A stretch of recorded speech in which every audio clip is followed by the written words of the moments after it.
Hello, beautiful souls. Welcome to this full moon horoscope for the full moon in Scorpio that we're having on Monday, May 12th. I almost said February, May 12th of this year, 12:55 Eastern Standard Time, 12:55 p.m.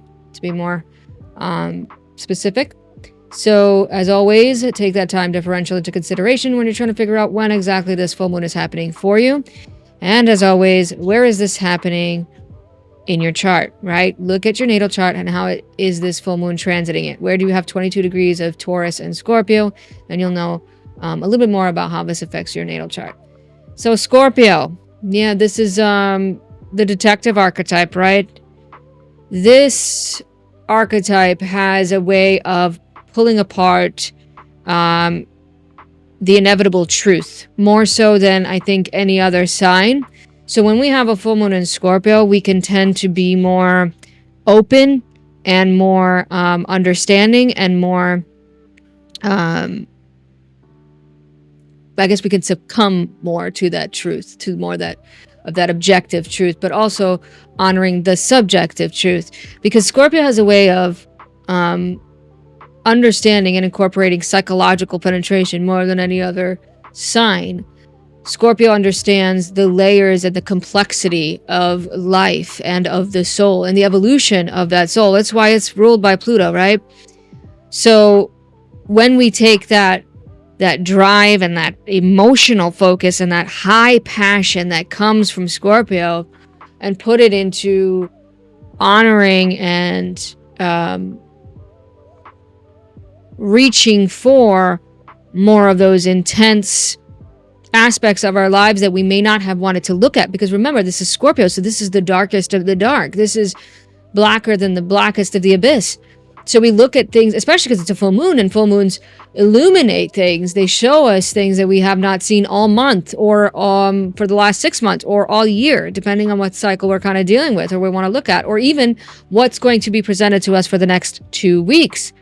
So when we deal with that dramatic, intense focus, we can really look at the more serious stuff in our lives, like the crises and the trauma that we have experienced or that we can intuitively feel might be coming, because you have to understand Scorpio has an instinct and an intuition unlike any other, only matched by Cancerian energy. But this kind of intuition comes up because it's an intuition that says something's not right? Like, this is the kind of intuition that, again, is parts of our lives that we have maybe ignored, that we've been in denial of, that we have not wanted to accept the truth in, or this is the intuition that kind of shows us things that might be more serious, more dangerous, more unhealthy, more toxic, more negative, that we can send love to and that we can send attention to, so that we can, again, come into that driven and focused energy of Scorpio. There are two aspects that I really want to talk about that are very, very, well, there's three, actually, aspects that are very significant for this. Now, I know that there's a quincunx between the moon and Jupiter, and while I think we could talk about that a little bit, I don't think it's necessarily so profound, like the trine over to Saturn, the opposition over to Uranus with this full moon. And also, while this is all going on, you have that exact, well, almost exact square between Mercury and Pluto. It's only 1 minute off while this full moon is happening. So you can pretty much say that it's an exact square. And that's probably the one that's the most significant, because, again, Pluto rules Scorpio. So I think that we're going to talk about that first, because with a square between Mercury and Pluto, this is Mercury, knowledge, Pluto, power, right? So literally, knowledge is power. What we're understanding, what we're perceiving, how we're communicating can come with power.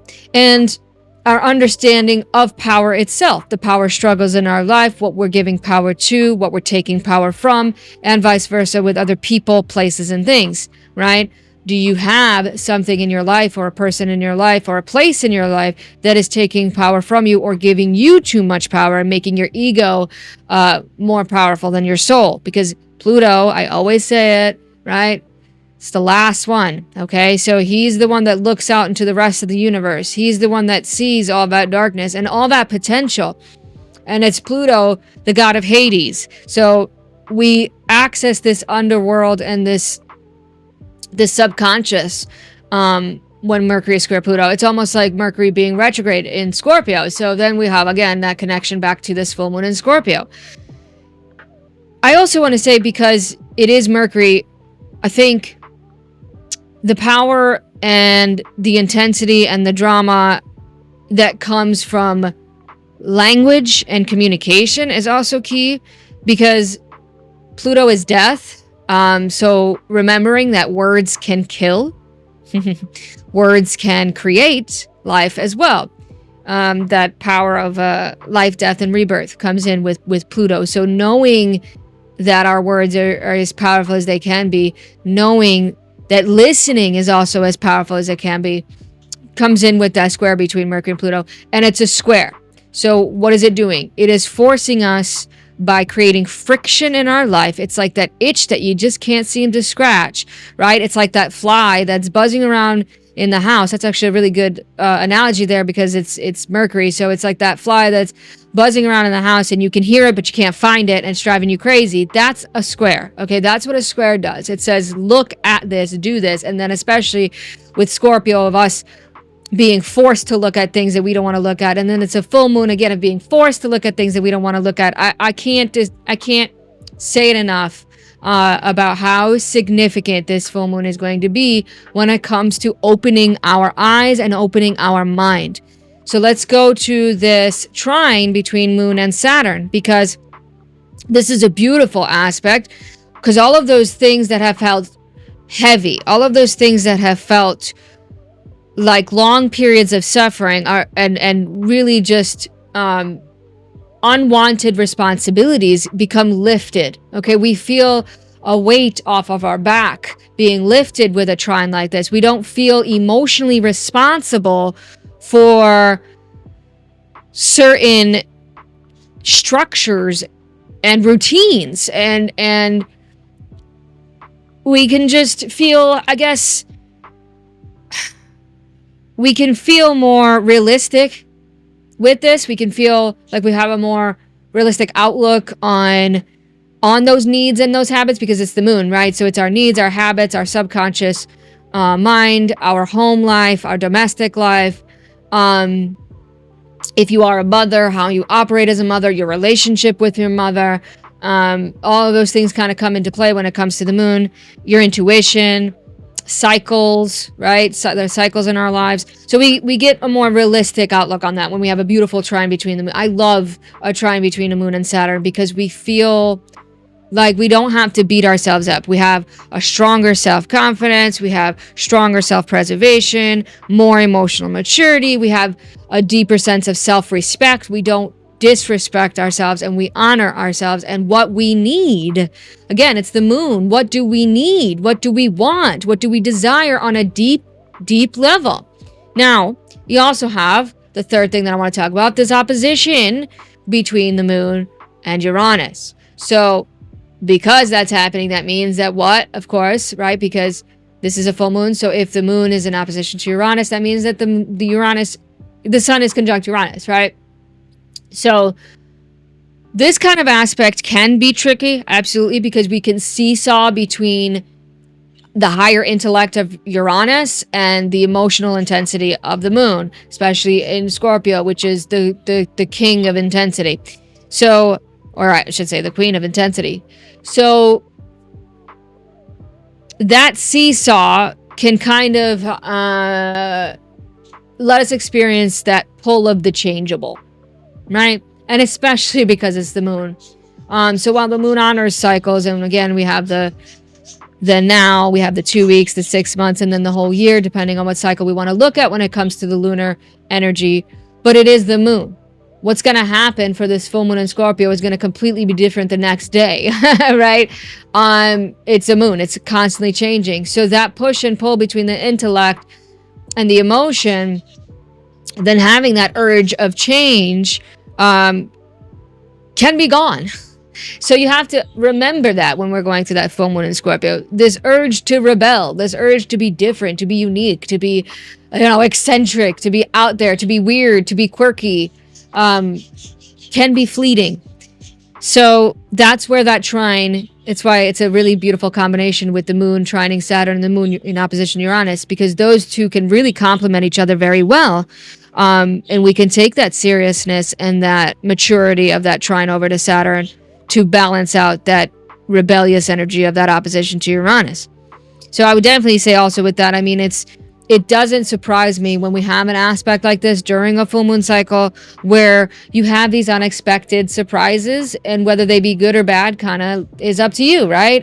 It's kind of up to how you perceive energy and how you use energy and how your natal birth chart is being affected by this transit. I mean, a lot of factors, right? There's a lot of variables when it comes to this, but I'm never surprised to see the cycle of something changing within someone's home or what you feel to be home. When I use the word of home, what does that mean to you? It could be something as simple as that, as you realizing or having an epiphany moment, because it is Uranus. And again, Mercury squaring over to Pluto, pretty much exact, right? So we can have these epiphany moments, these aha moments, and they could come in intuitively. They don't have to be, intellectually. It can definitely be intuitively because it is the moon.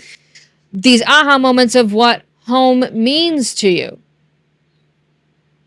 And it could be something simple, like I would rather have more plants in my house, or it could be something drastic, like I'm so tired of living in the city, I want to move. But again, remember, there is that rebellious energy, but there's also that mature energy with those two aspects. So I'm not worried about anyone, I think, with this full moon, because even if we do have those sudden, unexpected, almost surprising urges, we can balance them out with the realistic nature of Saturn. So I think I'm going to leave it there. I hope that this helped. Let me know in the comments how you're feeling during this full moon in Scorpio, what you're planning to do, as far as, are you going to do a ritual or some kind of routine that you normally have with your full moon? I know what I do, but let me know what you do and how you feel. All right, I hope this helped. Have a great Monday or whenever you're watching this, and I'll see you in the next one.